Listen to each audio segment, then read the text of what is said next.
From the opinion pages of the Wall Street Journal, this is Potomac Watch. Is the American economy headed toward a recession? Signs are mixed, but concern is rising as Donald Trump's tariffs produce uncertainty among businesses and consumers. Welcome.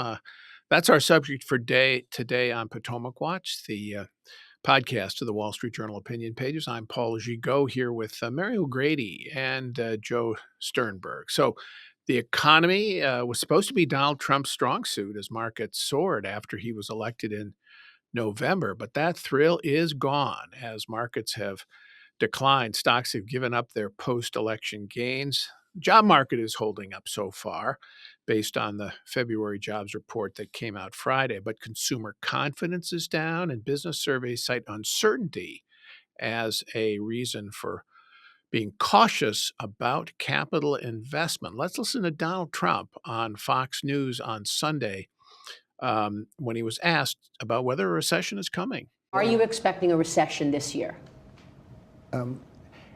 I hate to predict things like that. There is a period of transition because what we're doing is very big. We're bringing wealth back to America. That's a big thing. And there are always periods of, it takes a little time. It takes a little time. But I think it should be great for us. I mean, I think it should be great. It's going to be great ultimately for the farmer. Now, also, let's listen to Howard Lutnick, the Commerce Secretary, who was a lot less equivocal about a recession. There's going to be no recession in America. What there's going to be is global tariffs are going to come down because President Trump has said, you want to charge us 100%? We're going to charge you 100%. And you know what they say? They say, no, don't charge us 100%. We'll bring ours down. We'll unleash America out to the world, grow our economy in a way we've never grown before. You are going to see over the next 2 years the greatest set of growth coming from America as Americans. You saw it, 1.3 trillion of new investment coming in America. Think of all those jobs. And remember, each trillion of investment in America is 1% of growth GDP. So Donald Trump is bringing growth to America. I would never bet on recession. No chance. No chance, says Howard Lutnick. Donald Trump says, well, maybe a little transition issue, Joe. I mean, let's break down a couple of those things. One is first, this idea that Trump floated, that we're in a transition period. That's what is he talking about there? Is he transition from low tariffs to high tariffs? And is that pro-growth? That seems to be what he's talking about. Although, I mean, we should bear in mind that there's also a potential transition going on in the U.S. economy if the Trump administration is going to get serious about government spending and regulation, and we can talk about that in a bit. But I think that the actually existing transition right at this moment involves trade policy, and it is not precisely going according to plan. I mean, I think we're all old enough to remember when Trump was saying trade wars were easy to win, and we're discovering that that's not actually the case here. I mean, in addition to the potential impact once the tariffs take effect of higher costs on producers and consumers within the American economy, we're discovering that there is an enormous cost associated just with people not knowing what the tariff policy is going to end up being, because, you know, businesses don't know what kind of investments they need to make in plants and, in people in different parts of the world for their supply chains. And that can have a big effect on the economy even before people know what the trade policy is going to be. And so I think that Trump is absolutely right. You mark this down because I don't always say those words, but he is completely right.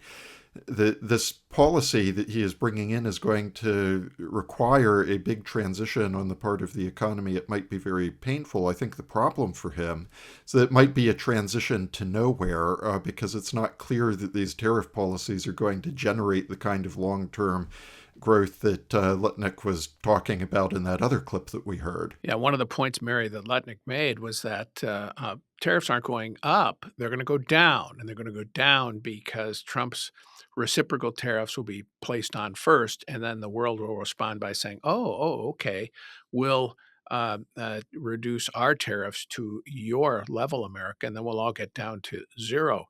That's been one of the arguments that some of Trump's big economic supporters have made. I don't see it that way this time. It seems to me that, as Trump said himself, we may go up, probably not go down. So that's where I think some of the trouble comes. Yeah, how many wars, Paul, have you observed where someone starts shooting and the other side just puts down their guns and puts up their hands and say, we surrender?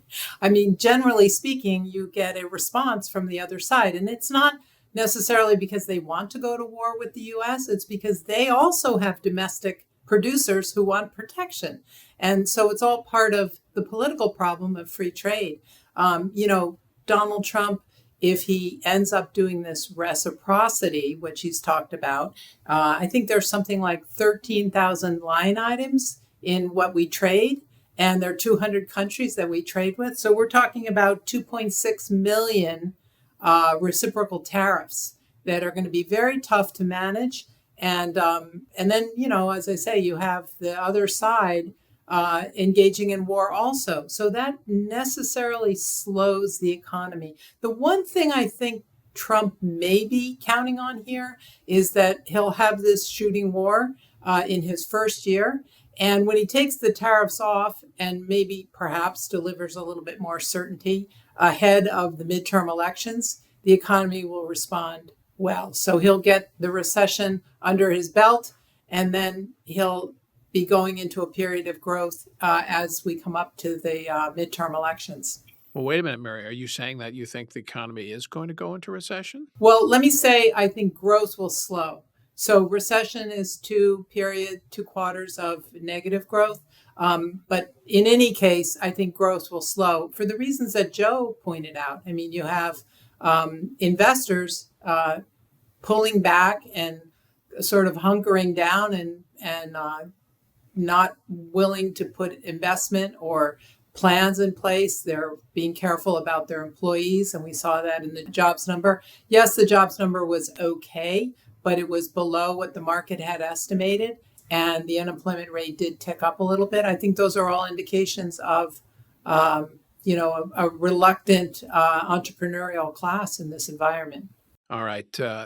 You both mentioned this concern about stop and start tariffs. One day last week, the president was on with 25% tariffs against Mexico and Canada. The next day, it was partly taken back. The next day after that, it was entirely taken off if you had been abiding by the USMCA trade deal of Trump's first term. But, of course, they'll be back again on April 2nd, or so Trump promises. That has led to this concern that I'm hearing everywhere among business CEOs and others about uncertainty, as Mary alluded to. But let's listen to Donald Trump respond to the point about uncertainty. We may go up with some tariffs. It depends. We may go up. I don't think we'll go down, but we may go up. But they have plenty of clarity. They just use that. That's like almost a soundbite. They always say that. We want clarity. Look, our country's been ripped off for many decades, and we're not going to be ripped off anymore. Are business leaders, Joe, just talking through their hats here as a soundbite about uncertainty, or is there something to it? No, I think there's definitely something to this uncertainty problem because, I mean, look, if you kind of take a step back and look at Donald Trump in toto, I mean, there is this real problem that you have where it becomes very difficult to tell which parts of what he says you should take seriously and which parts he is taking seriously.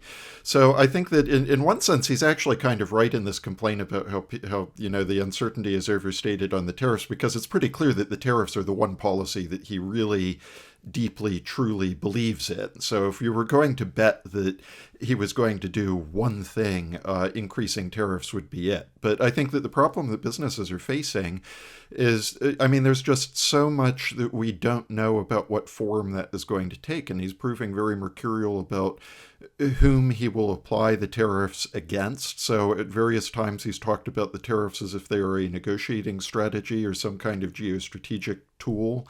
And then the first tariffs that he announces are 25% on our neighbors in North America, Mexico, and Canada. And there's an indiscriminate quality to those, including some of the tariffs on energy imports from Canada, which seem to be so at odds with other economic goals that the Trump administration has. You can't be surprised that executives around the country are sitting at their desks and talking to their leadership teams and thinking, oh my gosh, we have, not only do we not know what the policy is, but now we have no way of even trying to predict what the policy might be, because he is just all over the place with the way that he's doing this. And that's one of the big questions, Mary, is in addition to the uncertainty, but what is Trump's ultimate aim with the tariffs? Is it a negotiating strategy designed to get tariffs down to zero or close to it? Or is it something that Donald Trump really favors as a better economic policy than the policy we have today? And what I suspect is it's the latter, because you hear the administration and Scott Bessent, the Treasury Secretary, talks about this, is that there's this larger transition that's going to take place where the president's going to impose high tariff walls, which will force all of this investment into the United States to build manufacturing plants, to build other kinds of economic forces that will create millions of new jobs. And that will be a better long-term situation for the U.S. economy than the one we have now. That world is, I think, even if you think that's the right outcome for the world, getting there is likely to be quite costly. So it may not be just a little disturbance, as the president said in his speech to Congress last week. It could be a big disturbance. Yeah, I agree that getting there would be a big disturbance, but it's a place you don't want to get to. And I find it actually humorous that these supposedly educated economists like Kevin Hassett and, I guess Scott Bessent who is running the National Economic Council, Kevin Hassett. Yeah, that they're talking about this as if no one ever thought of it before. It's never been tried before, but we got a good idea. It's a new idea, and it's going to make us rich and comfortable with plenty of jobs. And of course, this has been tried before. We had lots of protectionism in the early mid part of the 20th century. Countries that tried to do this sort of infant industries. Thank you. Easy for you to say. Also, industrialization by closing the borders failed miserably. And the reason is because we know that specialization in production makes us all better off. I mean, Paul, I'm assuming that you don't sew your own clothes. Someone else does that for you. For most of us, someone else grows our food. Specialization is a very important part of the economic development that we've seen in the last 200 years. And basically what they're saying is we don't need specialization. We can do everything at home. And, that's a recipe for poverty. Big ambition, though, Joe. And the argument that if Trump is trying to negotiate this transition, which I suspect he is, I think it's Stephen Mirren, the Office of the Council of Economic Advisors in the White House, wrote a paper when in private life before he joined the administration, saying that what we need to do is change the global trading and finance system entirely from what it has been with relatively low tariffs and the free flow of capital, because it's created a world in which the dollar is too strong. And we have these large trade deficits, which he thinks are destructive. So what you need to do is, in other words, the reserve currency status of the United States, that is, dollars are traded around the world. The reserve currency status is not an exorbitant privilege. It is an exorbitant burden. And we need to change that. And that's what Trump is attempting to do, if you listen to Mirren and I think to some extent Scott Bessent. Trump doesn't quite put it that way, but he does talk about this transition. And if you're talking about that kind of a world, it means that you're going to get less investment in the United States. And Mirren even talks about putting a tax on investment into the United States, particularly into treasuries bills and things like that, to rebalance the global economy, and the trade and capital flows. Now, that's a pretty risky endeavor, because we are needing something like 1.5, $1.6 trillion to finance our deficits. So you want to tax the capital coming in to do that? I'm not sure that's wise. Yeah, I mean, what you're describing, Paul, is the strand of, I guess you could call it intellectual Yes. Trumpism that has sort of developed over the years. And I mean, there is kind of a long train of this. I mean, yeah, I was with the Journal in Hong Kong for many years, and there were often these discussions about the Chinese economy and sort of imbalances in capital and trade flows there. And the discussion that we're having in the U.S. is now an interesting version of that. And I think that in the case of the U.S., some of these people do have kind of interesting discrete points about problems with the U.S. economy, but they tend to get the causation all wrong. So, to the extent that we have economic dysfunctions, and I think there is a lot that a reforming administration could do in the U.S. to improve the economy, things like the trade balance, or some of these big capital flows and the enormous foreign ownership of treasury bonds are symptoms of the deeper problem. So, I mean, as you were hinting at, Paul, I mean, if you're concerned about the fact that there is so much foreign ownership of treasury securities and that these financial flows are distorting trade flows in the U.S. industry, one solution is for the federal government to borrow less. And I think you can actually make a good argument exactly the opposite way around, that a lot of the problems that we have are that the government has been borrowing to subsidize overconsumption within the U.S. economy through all of the entitlements, which the Trump administration refuses to reform. So I wouldn't disagree with this camp that we can think seriously about some of these imbalanced flows, particularly in global capital markets. But a lot of that is an offshoot or an outgrowth of the fact that Washington just chronically spends so irresponsibly. And I think that the solution to that has to be to rebalance the U.S. fiscal position, especially dealing with the entitlements.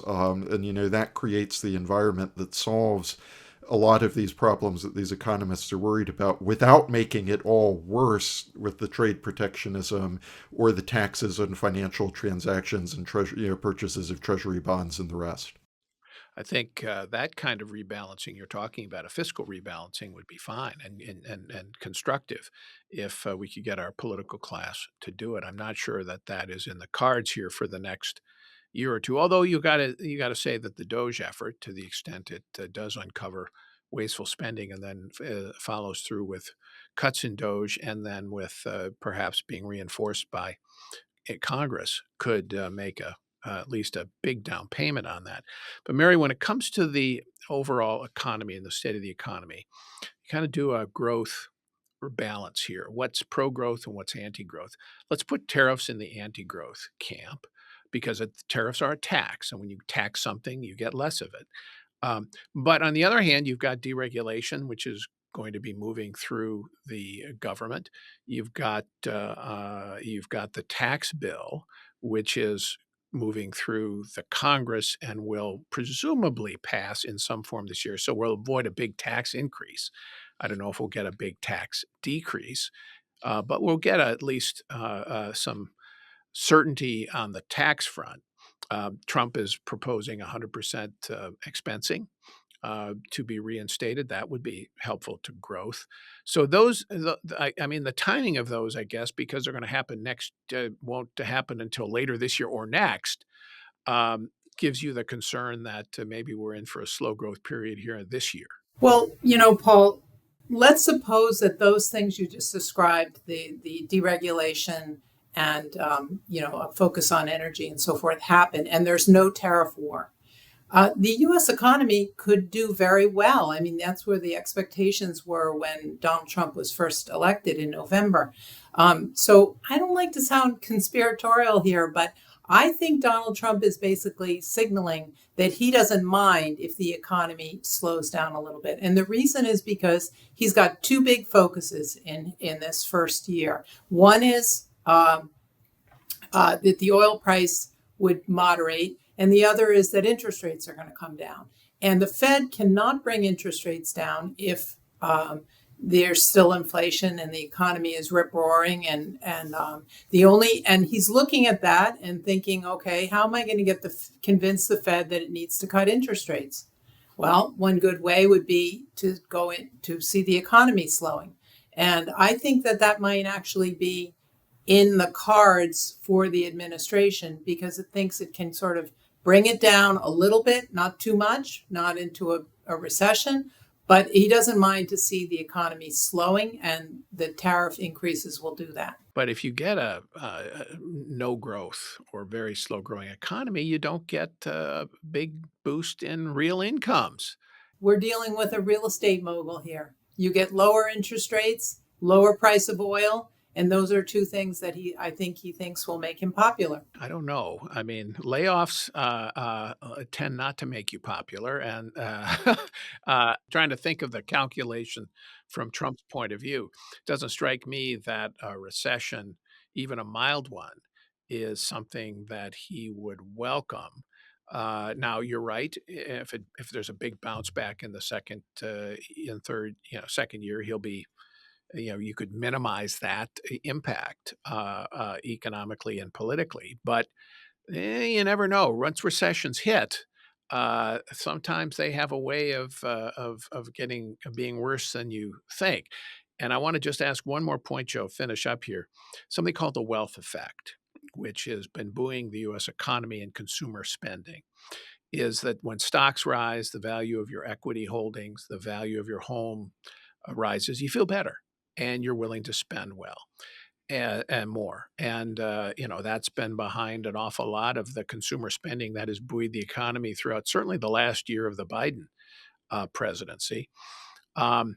If stock prices, we have a 20% correction, we've already had maybe a close to 10% decline in some of the NASDAQ stocks. But if you get a 20% or more correction, that would have an impact on the wealth effect. And that could also contribute to a real slowdown or a recession. Yeah, and Paul, this actually, I think, ties together a bunch of the strands that we've been talking about for the past few minutes, because I think that, as you pointed out, a fact of the Biden economy is that we became over-reliant on consumption from wealthier households who benefited from rising asset prices to offset some of the pain that lower income households were feeling as real wages, inflation adjusted incomes fell behind because of the Biden inflation. So, I mean, if you wanted to make a big argument that something needs to be rebalanced there, I think that you couldn't disagree with that. But the problem is that there has to be some kind of something that you are pivoting into. Because, voters have shown that they will tolerate recessions if they feel like it is about something. I mean, that was the real political lesson of the early Reagan recession that voters ended up forgiving because they thought that the end result of it was that inflation was under control and the economy was on a growth path. But right now, with the tariffs, with the effect that is having on the stock market and this wealth effect problem and how that will follow through to consumption, I think that what voters are seeing in the political danger for Trump and the Republicans is that you can see all of the pain, but it's not clear where any of the gain is going to come from. I think that's the part of the 80s formula that is missing right now, and he's going to have to come up with some really convincing answer on where the gain is pretty soon if he wants voters to follow him through this transitional recession he's talking about. Well, we don't know that there will be a recession. We should make that clear. And certainly we are not cheerleading for one here. The question is whether or not we might have to endure one. Some signs are out there that it's heading our way. Others, not so much. There's some resilience in the economy, but we wanted to float the different debates about those points today here on Potomac Watch. We're here every day on our podcast. So thank you for listening.